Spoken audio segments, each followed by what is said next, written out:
When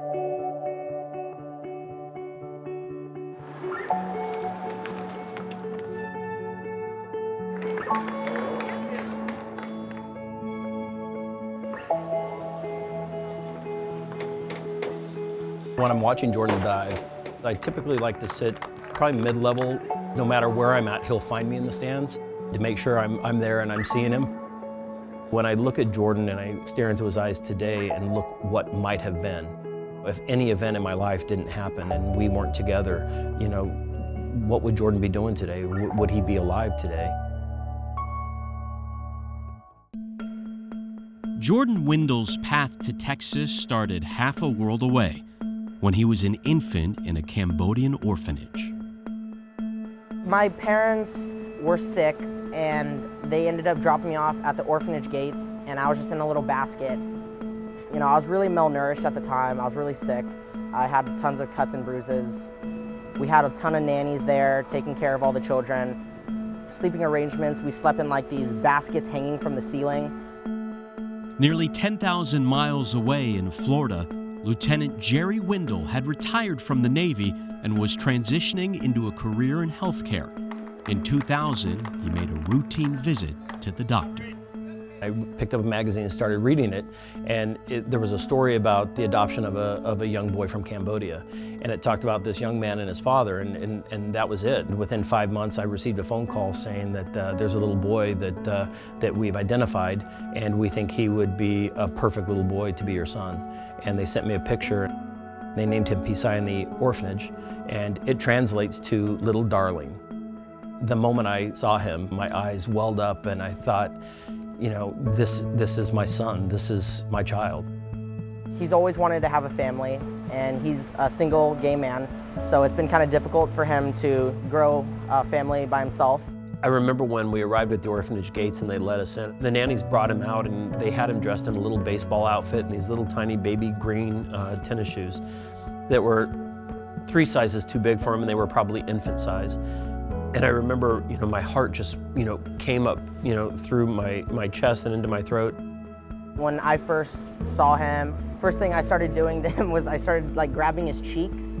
I would squish his cheeks and stuff. It was just kind of like a comfort thing. I remember just, you know, trying to catch my breath because it's that moment of instantaneous love, and it's not, you know, it's not like you're, you know, trying to connect with somebody. I mean, it was instantaneous with both of us.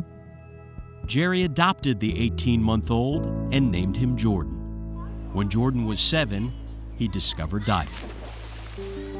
He and I were riding on a tandem bicycle down along the beach in Fort Lauderdale, and there was one of those banners across the street, and it said, Fort Lauderdale Aquatics Fun Camp. We went in, and I saw some kids diving and jumping off the towers and flipping and having tons of fun. So my dad asked, and I actually was able to get into that camp.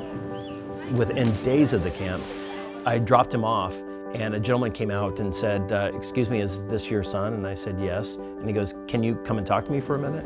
The diving coach in Fort Lauderdale came up to me and he said, you need to get this kid into diving. And he showed me some physiologic things about Jordan, lifted him up and his toes went into a perfect toe point instead of flexing up. He had him lift his arms up over his head and his arms went up and behind his ears. And he said, that is perfect for a diver. And he said, you get this kid into diving, he'll be a national champion. And then literally everything after that just fell in place like dominoes. At 9 years old, Jordan won his first junior national championship. At age 12, he became one of the youngest divers ever to qualify for the U.S. Olympic trials. Despite his success in diving, life out of the pool was difficult. Having a gay father and also my dad being a different color, I've been asked tons of questions and picked on a little bit. At the time, I didn't have an answer for it, you know, and it was really tough just trying to understand why I don't look the same as my dad. For a long time, my dad's told me bedtime stories. He always told me a story about the prince in Cambodia, and you know, he based it off me just so that I can have a little enjoyment of it. But one night he was telling the story and I didn't want the same story, so I told him to tell me a different one. And he's like, okay, well, how about this? We go back and forth and we make a story based off of us, and we'll just build off of that. We started off with once upon a time on a farm, there was a rooster named Rodney. And from that line went this entire story of this rooster finding an orphaned egg that turned out to be a brown duckling. And I think because of the experiences that happened to Jordan when he was a youngster, we became the rooster and the duckling. And I got up out of his room and I'm like, holy cow, I think we just wrote a children's book. That same night, Jerry typed out their story. He sought an illustrator with one request: to turn Jerry and Jordan's likeness into the animals they portrayed. As co-writers, they published An Orphan No More, the true story of a boy. It doesn't matter the makeup of a family. Family is family. All over the world now today, what makes a nuclear family are the bonds that hold people together. It's not necessarily the biologic part of it. And the bond that Jordan and I have, nobody could tell me that bond is any less than what it would have been if he were biologically my son. In the years since the book's release, Jordan has been featured in a national It Gets Better campaign, and he continues to be an anti-bullying advocate. In 2017, Jordan won the men's platform at the USA Diving National Championships before finishing 26th at Worlds. As he pursues the Olympics in Tokyo in 2020, he reflects on his journey as well as the most important figure in his life. Being adopted and it just being pretty much my dad and me, I've kept that family close to my heart my entire life. Many things could have happened to me, so he really did change my life for the better. It's not so much that Jordan has changed my life, but he has become my life. I mean, he's an extension of who I am.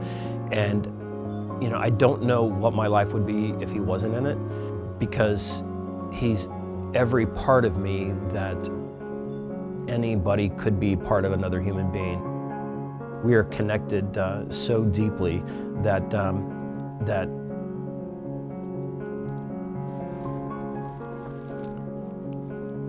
he's the air that I breathe. He's every beat of my heart. And I hope I make him as proud as he makes me.